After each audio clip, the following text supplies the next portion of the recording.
October 22, 2025. For Gaza, a fragile silence finally settles. After months of relentless conflict, a ceasefire is in place, a breath of air for millions living in fear. The explosions have stopped, replaced by an uneasy quiet. For families and shelters or ruins, this truce is a flicker of hope. Yahya Mansour of the International Rescue Committee says people's hopes are now simple: to sleep without fear, to eat a decent meal. Every quiet night is a victory.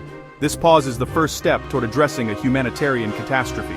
For over 2 years, Gaza has endured devastation that's hard to imagine. The ceasefire allows families to search for loved ones, mourn, and begin to rebuild. The silence is filled with the determined work of survival and hope for lasting peace. Aid cannot reach those in need without this truce. Doctors cannot treat the injured. Families cannot return home.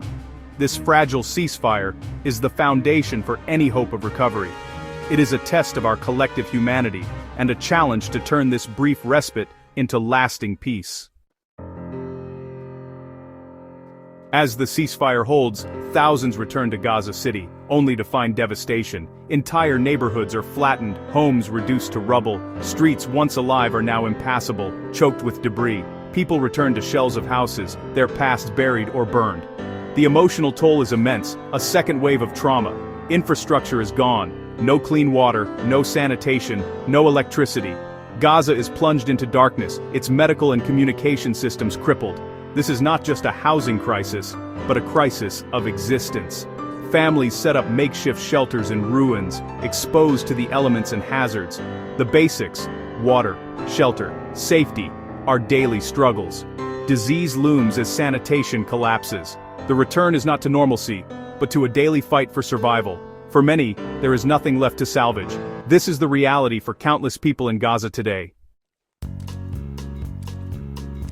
In Gaza, daily life is now a fight for survival. Famine is a real threat, especially in the north. Food is scarce, markets empty, supply chains shattered. Families spend days searching for bread or beans, often in vain. Malnutrition is rampant, especially among children.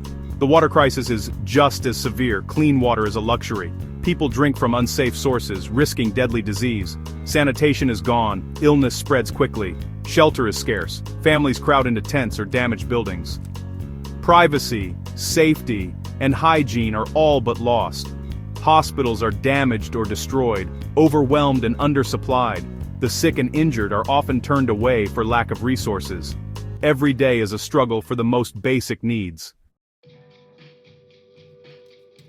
Humanitarian organizations are Gaza's lifeline. The International Rescue Committee and others provide emergency care, clean water, and mental health support. They run child protection services and support victims of gender-based violence. Emergency cash assistance gives families dignity and choice. But immense obstacles remain. Over 500 tons of aid are stuck at the border due to bureaucratic delays. Even when aid enters Gaza, movement is restricted, especially to the north where famine looms. Aid workers need safe, free access to deliver help where it's needed most. The call is urgent. Open all crossing points, streamline aid delivery.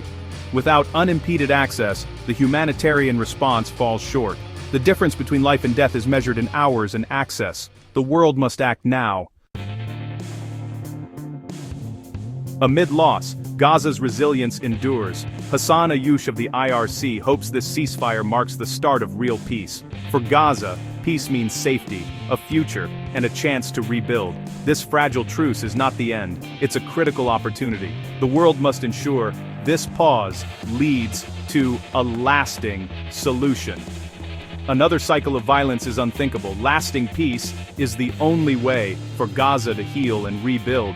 Humanitarian access must be guaranteed. Aid is a lifeline, not a bargaining chip. All border crossings must open fully, and aid workers must move freely. The future of Gaza hangs in the balance.